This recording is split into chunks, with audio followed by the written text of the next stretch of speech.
This is the NOVAR Verizon Cup Series season finale here at the New York Auto Ring in Albany, New York, right for the Albany 250. If you didn't see the starting grid page, McDonald's pole went to Brian Wilson at number 90. Brian Wilson will lead the field down to the green flag with Brandon Green on the outside. Shane Clarke, the first, is in third. Mark Mungillo in fourth, and then Stephen Volk in the 5 is in fifth. Going into turn number 1, you see Brandon Green gets a bit too wide as they get off into turn number 1 and 2.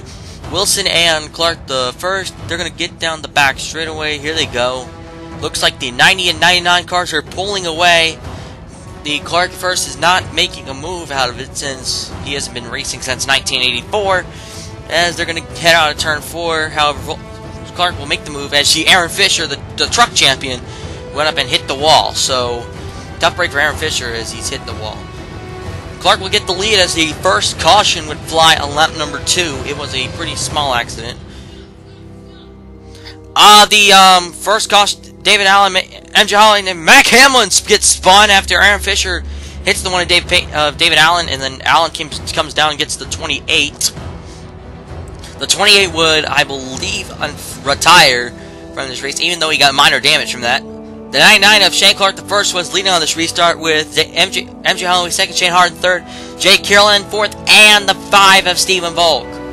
Carolyn is running for Rookie of the Year honors, so in order for Carolyn to try to win the Rookie of the Year honors, he has to try to run well. Coming into this weekend, I believe he came 14th in points, but if I get that wrong, please don't worry about it.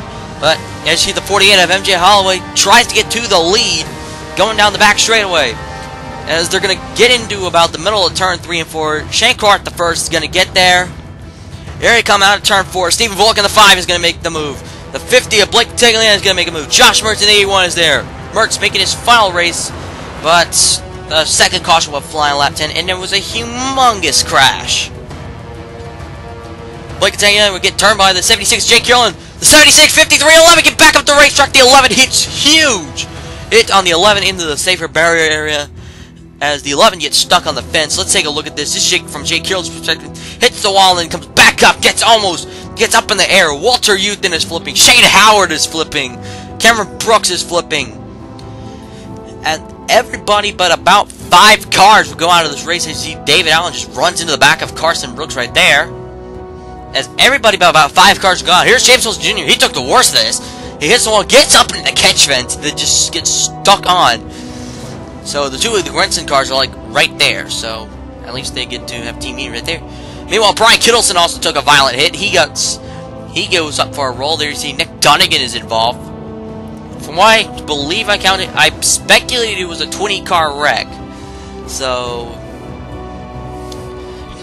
as you see, there's Cameron Brooks, Carson Brooks on. These were the cars that all made it through.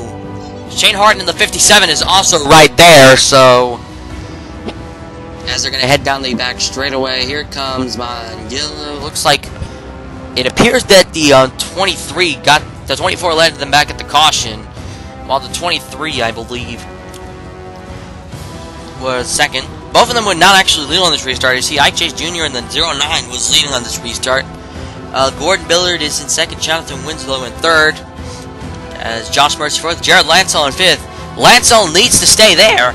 If Shane Clarke III, who is, I believe, running at this point, I believe, 19th, and if it stays the way it is, Landsoll would win the championship. As you see, Gordon Billard is going to just betray his teammate for Jonathan Winslow, his future teammate. But at least we got teammates somewhere around. Even though that Jonathan Winslow is not a teammate right now, he's at least going to be a teammate next year.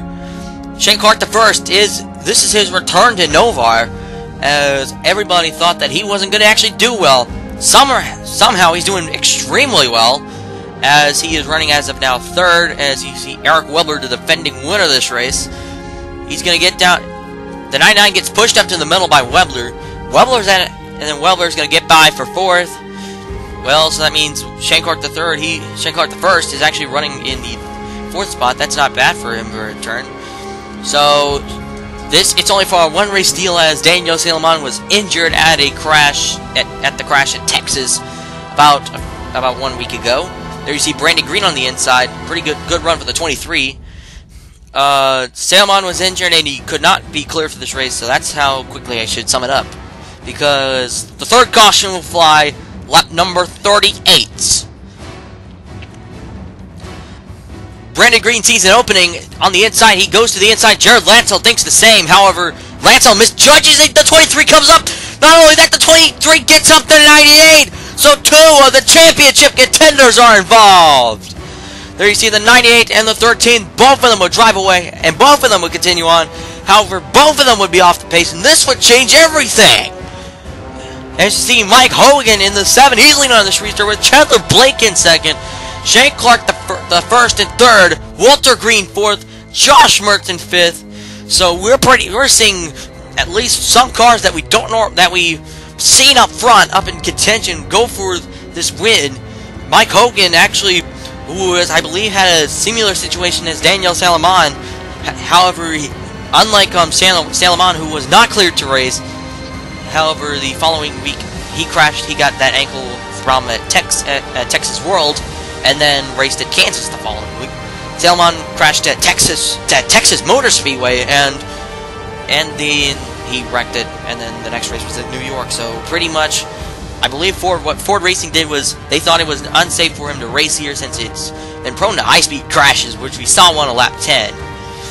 But Mike Hogan, he will fall back to the back and just let it all rest out until he can make his move. But the fourth caution will fly on lap number 48. Just about to be halfway. Shane Harden, Josh Mertz misjudges, gets up, gets the 98. Oh! These 81 of Josh Mertz having a great run, gets on his side, and he looks like he's going to go over. So tough break for Josh Mertz. He was having a great run going, but gets turned over with just 52 laps to go. Gordon Billard is the race leader with Jarrod Landsoll second, Eric Weber third, Sean McDowell fourth, and the 23 of Brandon Green in fifth. The only cars in the top 5 that actually have cars that still work are Eric Weber and Jarrod Landsoll, and Gordon Billard, excuse me, right there. I see the 91, 13, and 07 will get away, and you see Weber makes a move on the 13. We're going to get fast forward 2 laps to go. Walter Green is the race leader, as this looks like to be the 2009 race, where I believe the last 40 laps were run under Green. We ran the last 52 under Green. Walter Green is coming. Eric Weber trying to defend his title of this race. It looks like he has a shot at doing it. Here they come. You see lap traffic. That is Brian Dawson and Mark Mungillo. White flags out for the final time this year. Walter Green, can he hold off Eric Weber? Weber, who was known as the master of super speedways, claiming wins at later stages of races at these super speedways. Looks like Weber's going to do another one. Here he comes. I see the lap cars get to the outside. They don't want to be busted for blocking, as they're going to have Eric Weber there. They try to get the outside. Mongillo gives the outside. And there you see Eric Weber making the charge. Can Gordon Billard make a move?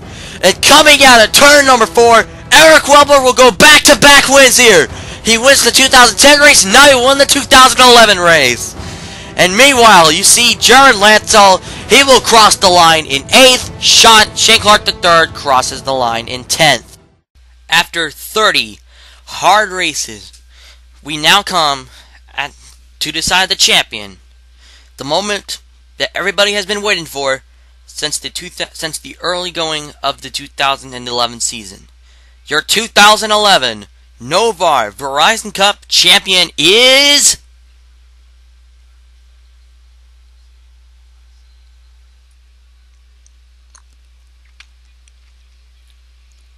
Shane Clarke III in the number 98 Lumber Liquidators Ford Fusion for Clarke Legendary Racing. So, Shane Clarke III, who only completed 29 events, he failed to qualify for the Daytona 250 earlier this year, and now he gets to celebrate the championship under his own hands. He beat Jarrod Landsoll by only 36 points. So, it was a pretty good season for NOVAR, and for the statistics, this is Shane Clarke III's first championship, Clarke Legendary Racing's 17th championship. The last time they won the championship was in 2005, and then it's Ford's first championship since 2007 when Eddie Johns won the championship. And Jarrod Landsoll, he comes home second, his best championship finish in his first start in full-time racing.